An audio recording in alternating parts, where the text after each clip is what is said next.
as Ambassador to Nepal, Shri Naveen Srivastav, and Joint Secretary North, Shri Anurag Srivastav. Sir, may I hand over the floor to you? Thank you very much, and good afternoon to all our friends from the media who have come here for this special briefing on the ongoing visit of the Honorable Prime Minister of Nepal, Mr. Pushp Kumar Dahal Prachanda, to India. As you are all aware, the Prime Minister of Nepal, His Excellency Pushp Kamal Dahal Prachandji, is on an official visit to India. We have just concluded the bilateral engagement between the two Prime Ministers. I would begin by running you through the program and thereafter provide a general sense of the discussions as also the key outcomes which have been achieved during this ongoing visit of Prime Minister Prachanda. This is Prime Minister Prachanda's first bilateral visit abroad since he assumed office as Prime Minister in December last year. Overall, this is his fourth visit to India in his capacity as the Prime Minister of Nepal. Prime Minister Prachand arrived yesterday. Following his arrival, the National Security Advisor called on him yesterday. This morning, Prime Minister Prachand visited Rajghat to pay tribute to Mahatma Gandhi. Thereafter, he was received at Hyderabad House by the Honorable Prime Minister for talks, and after the talks concluded, both Prime Ministers presented their press statements, which you would have all seen. Nepal occupies a very special place under India's Neighbourhood First policy. Our relationship with Nepal is unique and characterized by open borders and civilizational ties that are anchored in our shared cultural and religious traditions, manifesting as strong people-to-people linkages, including those of kinship. The talks between the two Prime Ministers characterized the traditional warmth and cordiality between our two countries. The two leaders engaged in fairly comprehensive and constructive and future-oriented discussions directed towards taking India-Nepal bilateral relationship forward in a manner that is constructive, progressive, and beneficial for both our societies.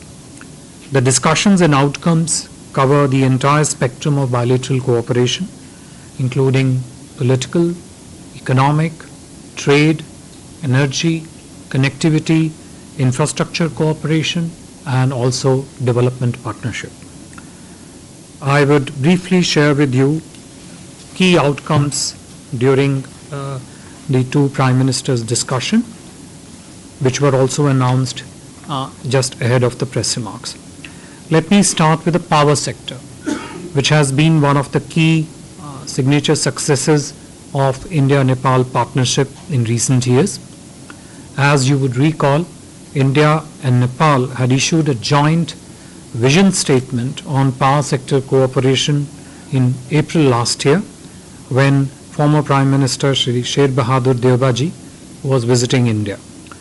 During the talks today, the two Prime Ministers appreciated the growth in the power sector cooperation and also the export of over 450 megawatts of power from Nepal to India. A major decision today, which was also announced by Honorable Prime Minister in his press remarks, was the understanding by both leaders to increase the quantum of export of power as an objective from Nepal to India to 10,000 megawatts within next 10 years. As regards power generation, an MOU was signed for the development of 480 megawatt Phokot Karnali hydropower power project in western Nepal by NHPC of India.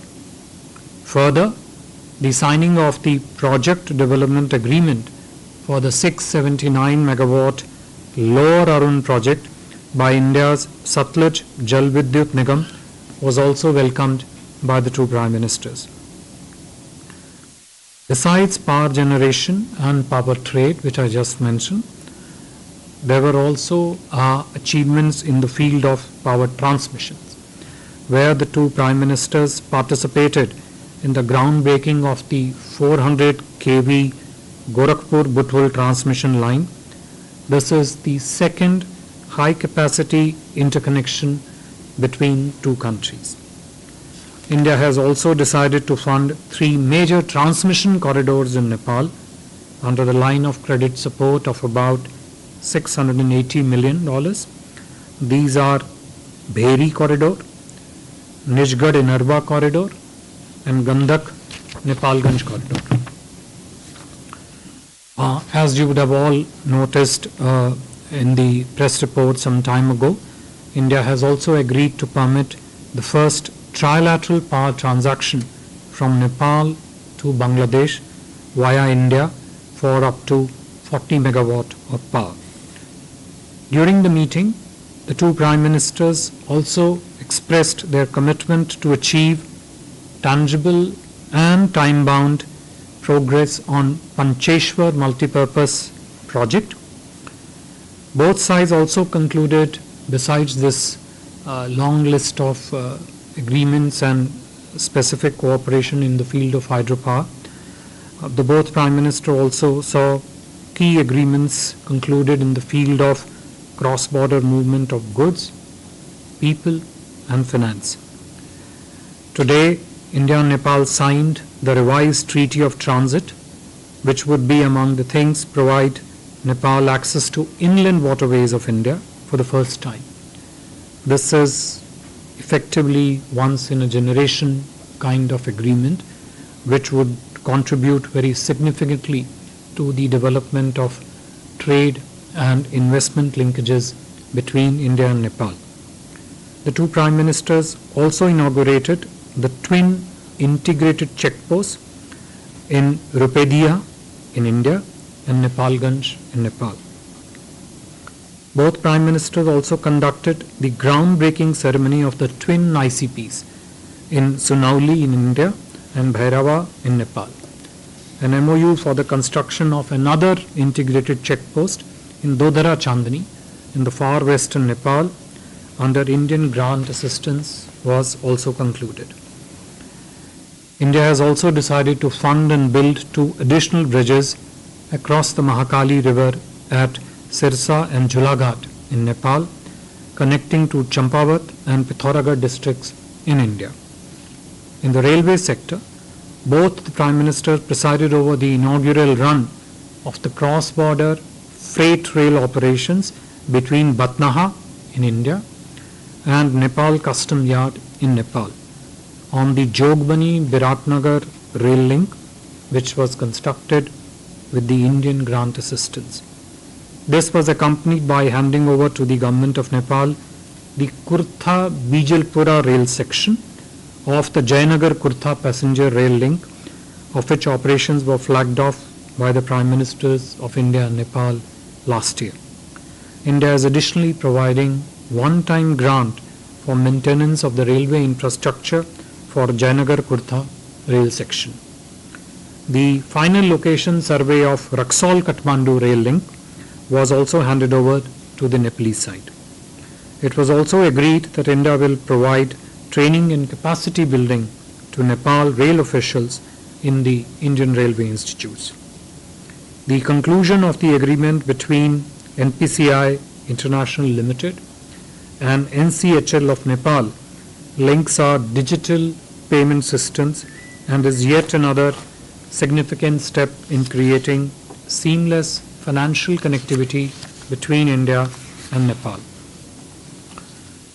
This also builds on the launch of RuPay card last year. On energy sector, besides the hydropower, the two Prime Ministers also laid the foundation stone for Phase 2 facilities under the Motihari-Amlekganj pipeline. The Phase 1, as you are aware, has been a game changer for the supply of petroleum products to Nepal, ensuring significant cost saving and efficiencies. An MOU was also signed on extension of this pipeline, Motighari Amlekganj pipeline, from Amlekganj to Chitwan, as well as on laying the second major cross-border pipeline infrastructure between Siliguri in India and Jhapa in Nepal. So extension of the existing pipeline and laying of a new cross-border petroleum product pipeline between the two countries. India has also offered Nepal for creating a ground station and supply 300 user terminals to offer the services of South Asia satellite to Nepal under grant assistance. This initiative would promote regional cooperation in the space sector, as also facilitate the utilization of space technology applications in important areas of governance such as medicine, teleeducation, e-governance, and also disaster response. Prime Minister Modi also congratulated Nepal on becoming a founding member of the International Big Cat Alliance. As regards the other elements of the visit, the Prime Minister of Nepal will participate in the Joint Investors Summit. He will also be calling on the Honorable President and Honorable Vice President of India later today. Tomorrow, Prime Minister of Nepal travels to Madhya Pradesh, first to the holy city of Ujjain, and where he would visit the Mahakaleshwar temple. As you are aware, Prime Minister Narendra Modi ji had inaugurated the Sri Mahakal Lok Corridor in Ujjain in October last year. The visit would reflect the depth of our deep-rooted civilizational linkages. Honorable Prime Minister of Nepal will also spend some time in Indore and will have official engagements there, including those relating to visiting the sites relating to solid waste management and also visiting a special economic zone there. The visit of Prime Minister of Nepal to India upholds the long-established tradition of high-level visits and exchanges between the two countries. The outcome-oriented discussions held by Prime Minister Modi ji and Prime Minister Prachand have provided a very robust framework for taking our multifaceted partnership to even greater heights for the benefit of our people here. As you can see from the long list of outcomes spread across pretty much all domains of economic cooperation, these are all classic successful examples of the vision of neighborhood first that Honorable Prime Minister of India has maintained with regard to India's neighborhood. I would stop here and would take whatever questions you might have. Thank you. Thank you, sir. The ground rules again. Please identify yourself and the organization you represent. I'll start with you, Yeshi. This is Yeshi Seli from the New Indian Express. Sir, there were no bilaterals in improving air connectivity because Nepal has been requesting that air connectivity be enhanced, especially in the airport at Lumbini. And what were the talks like when both Prime Ministers did talk about resolving cross-border dispute? Sorry, could you repeat the first one? The first Air? one was air connectivity. Yeah, what is the question? Nepal has been asking India to enhance air connectivity, especially to new airports like the one in Lumbini. So. Okay. Yeah, please. Sir मैं कविता हूँ Haribhoomi newspaper से। Sir मेरा सवाल ये है कि दोनों प्रधानमंत्रियों की जो बातचीत हुई है उसमें डिफेंस और सिक्योरिटी का इशू, जिसमें जो नेपाल की तरफ से जो हमेशा जो डिस्प्यूटेड बॉर्डर एरियाज़ हैं उन्हें क्लेम किया जाता है, जैसे लिपू लेक, काला पानी और लिम्पियाधुरा का जो डिस्प्यूट है, उसको लेकर प्रधानमंत्री मोदी ने क्या प्रधानमंत्री प्रचंड के सामने में कोई बात रखी है और उनका किस तरह का रुख रहा है प्रधानमंत्री प्रचंड का, इसके बारे में आप? Hello sir, Abhishek Jha from CNN News 18. My question is regarding this Agnipath scheme, and Nepalese citizens are not being recruited in this scheme for long now, and whether the two prime ministers did discuss this issue, and what was the overall look on this issue? Yeah. Mike, behind you. Yeah. Sir मधुलित मैं News nation से। मेरा सवाल rail connectivity को लेकर है। जैसा कि आपने बताया कि रक्सौल से लेकर काठमांडू के बीच जो रेल कनेक्टिविटी पर बातचीत हुई है, उस बारे में नेपाली साइड को हैंड ओवर किया गया है। तो क्या टारगेट प्लान है, कब तक की रेल कनेक्टिविटी का हम प्लान कर रहे हैं? दूसरा सवाल सर हमारा अभिषेक के सवाल से रिलेटेड है। बेसिकली जो गोरखास की भर्ती होती थी हमारे इंडियन आर्मी में, अब वो बंद है अग्निपथ स्कीम के आने के बाद से, तो क्या उसको लेकर कोई बातचीत हुई है?